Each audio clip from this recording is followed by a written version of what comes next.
శ్రీ గురుభ్యో నమః. భక్తులారా, ఆంధ్ర మహాభారతం చెప్పుకుంటున్నాం. విరాట పర్వంలో ప్రథమాశ్వాసంలో నిన్న 180వ పద్యం వరకు చదువుకున్నాం. ఈ రోజున 181 నుండి కొనసాగిద్దాం. తండ్రి నీవు నాకు దయతోడనిచ్చిన వరము చిత్తగించి వలయుతెరగు సమయ సముచితముగ సమగట్టుమయ్యి రాకుమారుల విధి పోకయుండా. తన తండ్రి అయిన ధర్మదేవతను ఉద్దేశించి ఆ ధర్మరాజు పలుకుతున్నాడు. తండ్రి, నువ్వు నాకు వరం ఇచ్చావు, అలానే ఆ వరం ప్రకారం మా అజ్ఞాతవాసం బయటపడకుండా ఉండాలి, అజ్ఞాతంగా మేము బతకాలి. అలానే ఈ రాకుమారులు కూడా అధర్మానికి పాల్పడకుండా కాపాడు స్వామి. ధర్మదేవత కదా ఆయన, అధర్మానికి పాల్పడకుండా కాపాడేది ధర్మదేవతే. మేము ఏ పనులు ఏ సమయంలో చేయాలో దానికి తగినట్లుగా మాకు సమకూరుస్తుండు అని ప్రార్థించారు. ఎప్పుడు అన్నీ కూడా సక్రమంగా పుణ్యనదీ తీరంలో అన్నీ పూర్తి చేసి దేవ పితృతర్పణ మంగళ జప హోమ ధ్యాన నిష్టలు అన్నీ కూడా పూర్తి చేసి అనుష్ఠానం అంతా కూడా పూర్తి చేసుకున్నాడు ధర్మరాజు. ఆ తర్వాత ధర్మదేవతను ప్రార్థించాడు. ఆ విధంగా అనుజుల దశకు దూరబగచి డక్కుత్తిగా పెట్టి మరియును వాళ్ళు పడుతున్న పాటలకి తన మూలకంగానే కదా ఇన్ని పాటలు వాళ్ళకు వచ్చినాయని ఒకసారి మళ్ళీ బాధపడి దుఃఖం కారణంగా ఆయన కంఠమంతా కూడా గద్గదమైపోగా అంబరవర్తివైన గని యక్షుని చేయగపడ్డ వీరి ప్రాణంబులు మున్ను నిన్నడిగి నలుగురకును నయ విక్రమ ప్రభావంబులు వేడుకున్నాతి వత్సల భావము పొంది ఆదరాద్రంబకు చుట్టితో ప్రియహిత స్థిర భాషల ఊరడింపవే.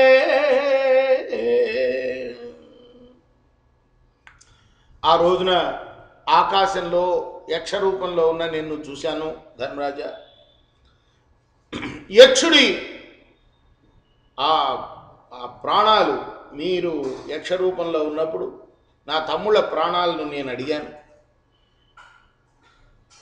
నీవెంతో వాత్సల్యాన్ని ఆ సమయంలో కనపరిచావు, ఆదర దృష్టితోటి ఉరడించావు నన్ను అని తారు మున్ను భూసురవరు నరణిదేర నరిగిన వాడు సరోవర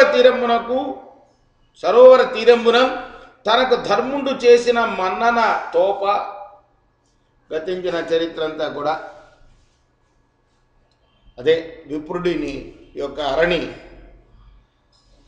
కాపాడటం కోసం దాన్ని తీసుకురావడం కోసం వెళ్ళినప్పుడు ఆ చెరువు గట్టు మీద జరిగిన విషయాలన్నీ కూడా ఒకసారి జ్ఞాపకం తెచ్చుకొని ఆ తర్వాత కరకమలంబులు ముగిచి ఫలభాగంబునం కదించి సంప్రార్థనంబుగా వినయ వినమిత మస్తకుండగుచు తదనుగ్రహమున పాండవాగ్రజుండున్న ఉనికిని సన్యాసి రూపం బలబడి ధాతు పట దండ కమండలు కలిత మూర్తి అయ్యే అవసరమున వారందరూ మహాద్భుతవంతులు. వారికి అయ్యే వేషములకు అనుగుణములకు అంబరాభరణ మాల్యాద్ ఉపకరణములు సన్నిహితములైన చూచి సంతసిల్లి ఎల్లవారిని కలయంకొని క్రమమున ఒంటిమై చనుదండని నియోగించి అతడు నానావిధములకు అక్షంబుల ముడి కక్షంబున నిడుకొని చరి దైవయోగమున విరాటుండు వెడలి వచ్చి బయలకులు విచ్చుటం చేసి తథాస్థానంబు చెరంబోవునప్పుడు ఈ విధంగా తన తండ్రి అయిన ధర్మరాజుకు మనసులో వినయంతో నమస్కరించుకొని, కానీ అలా నమస్కరించగానే ఇలా వెంటనే ఆయన వేషం మారిపోయిందని ఆ యముడి యొక్క అనుగ్రహం వల్ల వాళ్ళు అనుకున్న వేషాలు వాళ్ళకి లభించినాయి. ఏం వేషం ఆయన అనుకున్నది? సన్యాసి వేషం. అది వచ్చేసింది ఆటోమేటిక్గా ఆ ధర్మదేవత అనుగ్రహం వల్ల.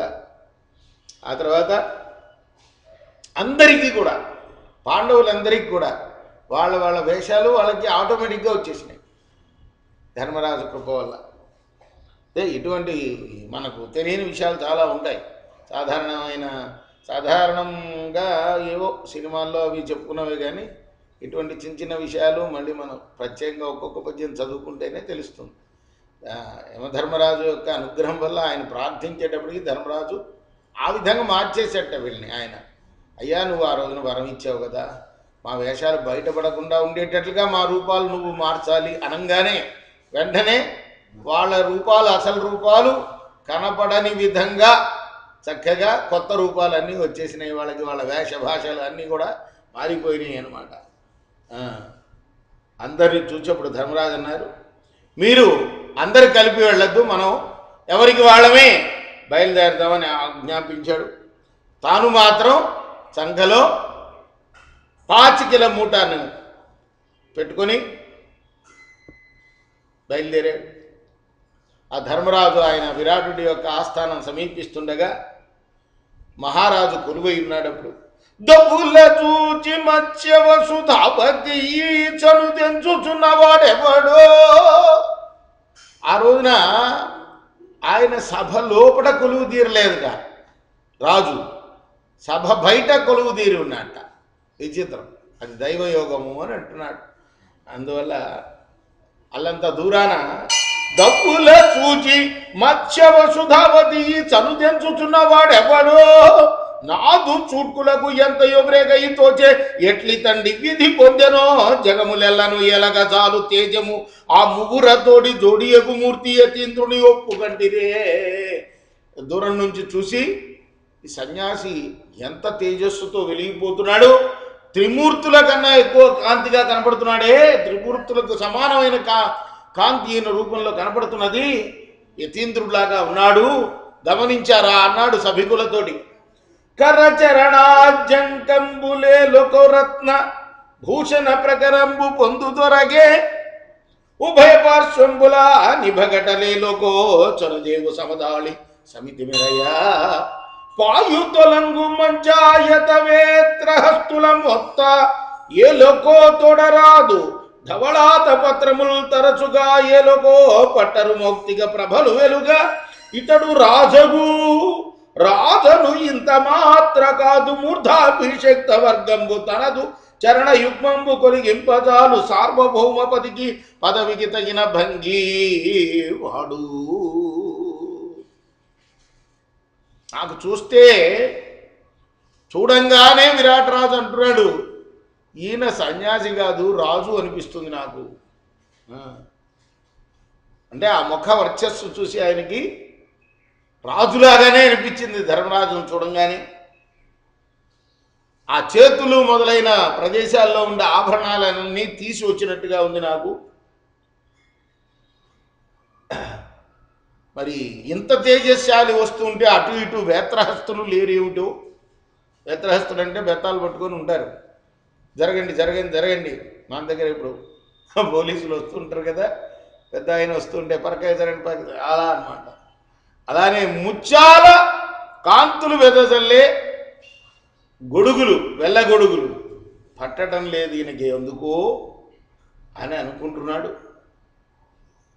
ఈయన రాజపదవికే తగినవాడు కానీ ఎందుకబ్బా సన్యాసి వేషం వేశాడు, మన కడుపు ఏమిటికి వచ్చనుకో, ఏ మహాత్ము చెప్పిన పనులెల్లను చేయువాడ, కోరిన కనకాంబరమణులు తలకు కడవగనిత్తును. ముందే చెప్పారు దైవయోగం వల్ల ఆయన బయట సభ తీర్చారని.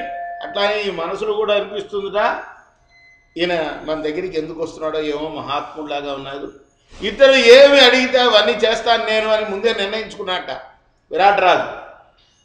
ఏమి అడిగినా కూడా, బంగారం అడిగినా ఇస్తాను, వస్త్రాలు అడిగినా ఇస్తాను, మణులు అడిగినా ఇస్తాను, అంతకన్నా ఎక్కువ అడిగినా కూడా నేను ఇచ్చాను. మత్స్య విషయ రాజ్య మహిమకు యుక్తుండు కాదలంచనేని గౌరవమున, అట్ట చేసి భక్తిని అనుచరింతు అమాత్య సుత సుత్పృద్ధార్య ఇతముగాక.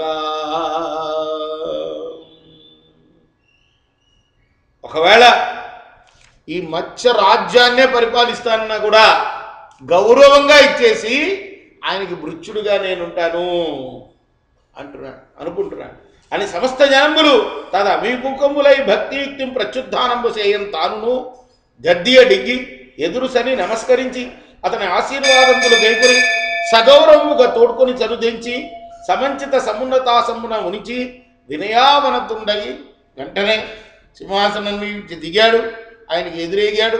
ఆయనతో పాటు ఆయన దగ్గర ఉన్న మంత్రులు వాళ్ళందరూ కూడా వెళ్ళి స్వాగతం చెప్పారు. మహానుభావుడి యయతి జన్మభూమి కులమెయ్యది ఎయ్యది ఉన్న చోటు పెరయ్యది మీరలరు ఇందులకు ఇప్పుడు వచ్చిన దానికి గతం వెయ్యది నాకు ఇంతయును ఏర్పడగా ఎరిగింపుడు ఉన్న రూపయ్యది నావుడును నరవరాగ్రణి కయ్యతి ముఖ్యుడిట్లను. వెంటనే విరాట మహారాజు, మహానుభావ, మీ జన్మస్థలం ఏది, మీ వంశమేది, ఇంతకుముందు మీరు ఎక్కడ వసించి ఉన్నారు, మీ పేరేమిటి, ఇక్కడికి ఇప్పుడు రావడానికి కారణం ఏమిటి అని ప్రశ్నించగానే విరాట మహారాజుతోటి ఆ ఎత్తి రూపంలో ఉన్న ధర్మరాజు ఇలా అన్నాడు.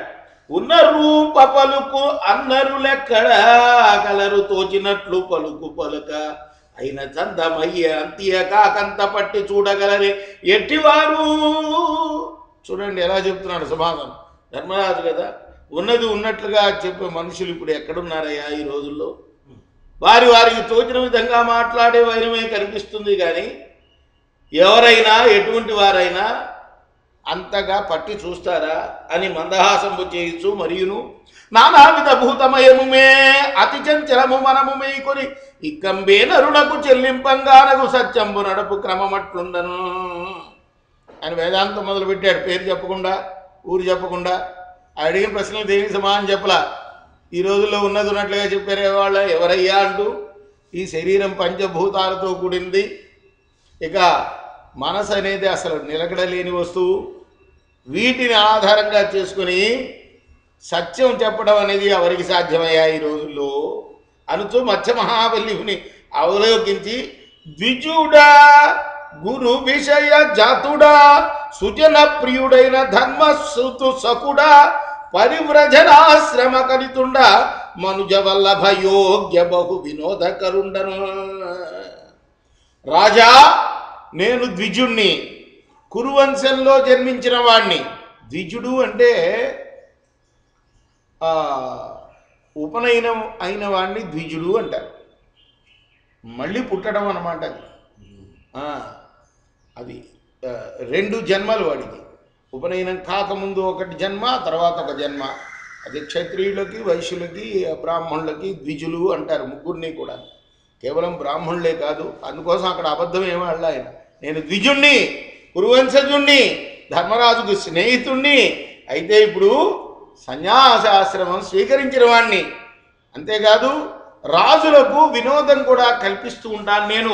జూత క్రీడకు కొండకనే తుంకపడంబురవు అని జవరంబులు జనంబులు నా చేతి ధర మెల్లకొని పరిభూతి నర్చిన విరక్తి పుట్టి వెడలి తిను.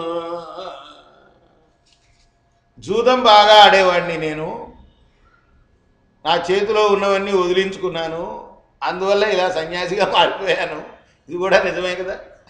అంత పూర్వాశ్రమంలో ఆయన రాజుగా ఉండి జూదం ఆడటం వల్లే కదా ఇదంతా జరిగింది. అదే చెప్తున్నాడు. నృపనయ విద్యకును తగిన నేర్పలబడ్డది కొంత కొంత ధర్మపరుల సంగతిని తగిలి మచ్చికనుండుదు. పేరు కంకుడు ఏ బొప్పు కొలువైన నాకు నిలువన్మది గొల్పదు కాన నిన్ను భూమి పతులలోన సాధు జనమిత్రుడు నా విని కొల్వవచ్చితను. భూపతులందరిలో కూడా నువ్వు చాలా మంచివాడువని, సజ్జనులకి మిత్రుడు అని వచ్చానయ్యా నీ దగ్గరికి. నేను, నాకు రాజనీతి బాగా తెలుసు.